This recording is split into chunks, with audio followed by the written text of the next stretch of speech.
Well, hello, friends. Mark Holmes here, and as always, I want to thank you guys for watching, commenting, subscribing, and being part of the Joe Boo Sports Report. Without you guys, this literally, and I mean literally, does not work.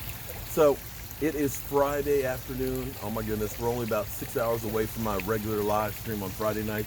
I appreciate everybody that tunes in and stuff. You know, we always have a ball. You know, something funny happened actually a bit ago. I was actually watching Vash Lombardi's live stream and things, and he was talking about going on Bad Dog and, you know, going against Lord Brunson and things like that. And, you know, earlier this week I was talking about Vash Lombardi because Vash and I have always had a difference of opinion. Vash being that offensive line guy, me being the defensive line guy. I always believe in that big guy in the middle, and we've always, you know, he's always gone through it. You just want a trash can full of dirt. And it's like, look, I want somebody that clogs up the middle. Now, maybe we kind of lost in the translation, but I like big guys that can move. I honestly do. I literally do. Speed kills, but you got to understand that nose tackle, you've got to have weight to be able to hold up and take those double teams on a thing. And so he's kind of come to that realization with Dontari Poe, and you know he doesn't view him as necessarily a trash can full of dirt, but definitely a big guy. So I talked about that a little bit, and as I looked at the comments, you know, you got so many people. Vash is better than you, or you know, you're an idiot. This, that, and the other. And it's like, hold up, time out.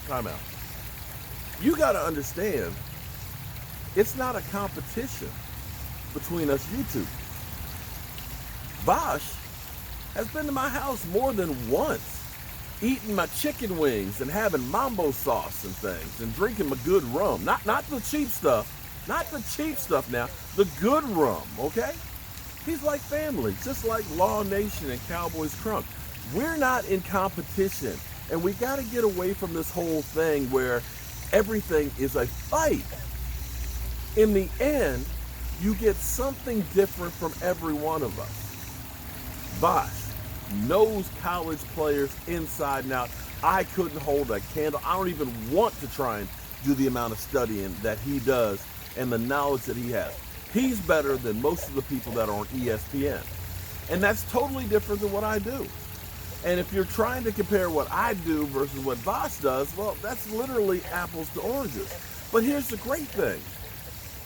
It doesn't have to be Vash or Mark or Law or my Cowboys family or Lord Brunson or Philly 500. It doesn't have to be that way. Here's the great thing. You can actually like all of us or none of us. Let's get past fighting amongst ourselves. Instead of spending that energy fighting, how about we work together to come up with solutions for everybody? That's where I'm at right now, okay? It's not about a fight. We may disagree. We may have different ways that we make the spaghetti. But in the end, you all get to eat. So here we are. We have some things that are still unresolved as we get ready for training camp, okay? Training camp. Okay, I want you to understand. Tomorrow, the Star opens up for rookies that have passed their COVID test. They're actually going to be at the facilities. Now, here's the problem. A lot of NFL players, older NFL players, ones with families, they want to play. And believe me, every football player wants to play. But there's a difference in playing now. You have to understand when you go out on the football field that you may not come back off the field the way you went on. That every player is one play away from being retired. And you have to accept those risks when you go out there. And you can't be half-assing it. You got to put that stuff in the back of your mind. Because when you hesitate, when you try and favor yourself, when you try to protect yourself, that's when you get the crap knocked out of you. It's the truth. When I tore my ACL, I didn't think about me running down the field and being hit in the shoulder and literally having my knee go like that. I didn't. But it was a risk that I knew that could happen. And you accept that risk because you are the one making the decision about what's going to happen to you. Well, here's the problem with a lot of players. A lot of players that have family.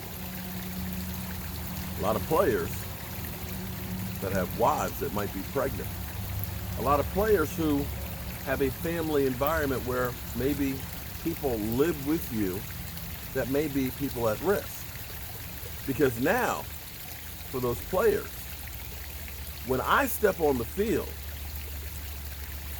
I'm not stepping on there taking the risk by myself. I am now taking my wife and my kids and everybody around me on that field as well. And that's where NFL players are saying, okay, NFL, we want to be here. We want to play. What are you going to do to be concerned about me? Now, I heard something interesting today in a conversation that I was privy to. And this is actually pretty cool statement, or not really pretty cool. It's actually kind of a sad statement. But as they put it, NFL owners themselves are kind of in a bubble. NFL owners don't understand things or see things that we see.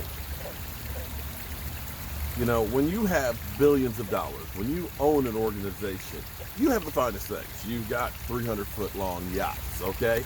You know, you have private jets. So you don't understand having to go through security and getting swabbed down by TSA or losing your luggage. You don't understand. You don't feel that. You don't understand waiting in line like we do. So you don't understand things like being pulled over by the police and harassed. Well, I guess you do if you're Robert Kraft. I guess you do if you're Robert Kraft and you're down in Florida. But that's okay. He might have a little taste. He might have a little taste. But being in that, it's not that you don't sympathize or empathize, but unless you've been in the situation that you're in, you don't know what it's like until you've been in somebody else's shoes. And what the person said is, the NFL owners, when you make them privy to it, when you try and make them understand, oh, I've never experienced that, or I don't understand that. Okay, I can sympathize that. But as this person put it, it's not a matter of them not caring about relations or right and wrong in the world. The only thing that they understand is money. Green. That's the only color that the owners are concerned with. So the owners,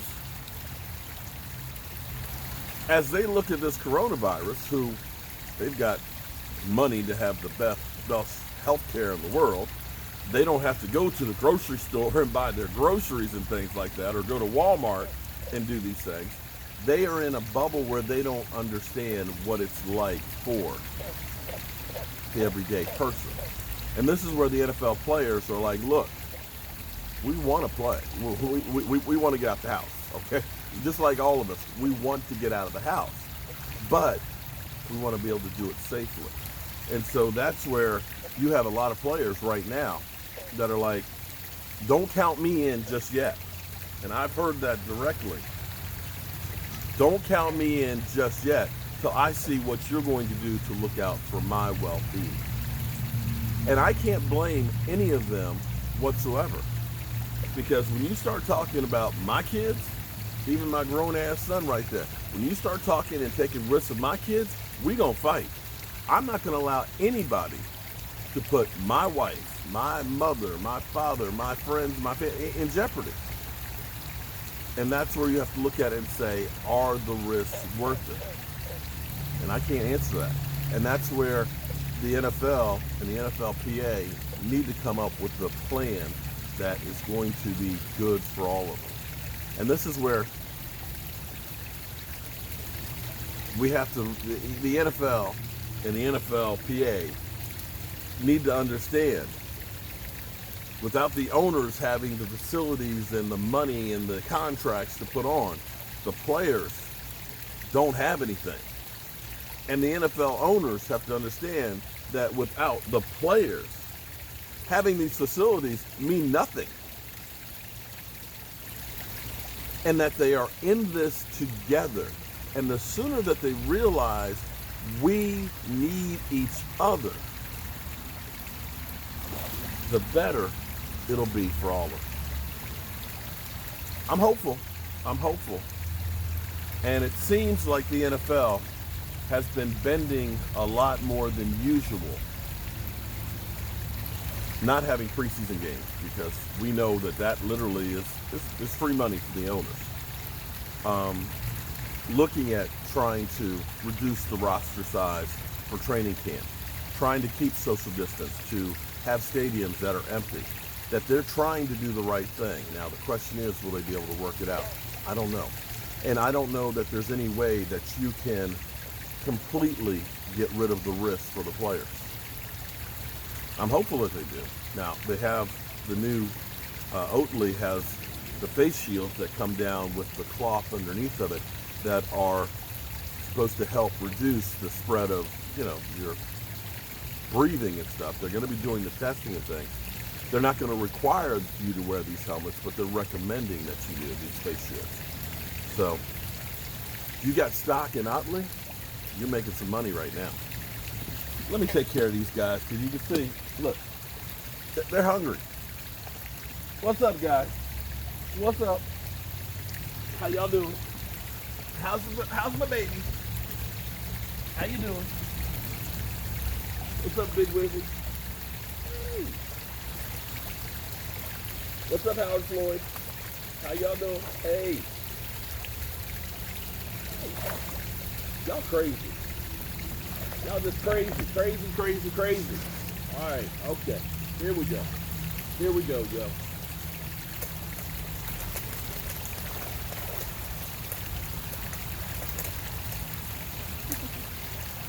I'm Mark Holmes, and I'll see you guys tonight, 9 o'clock Eastern. Peace out.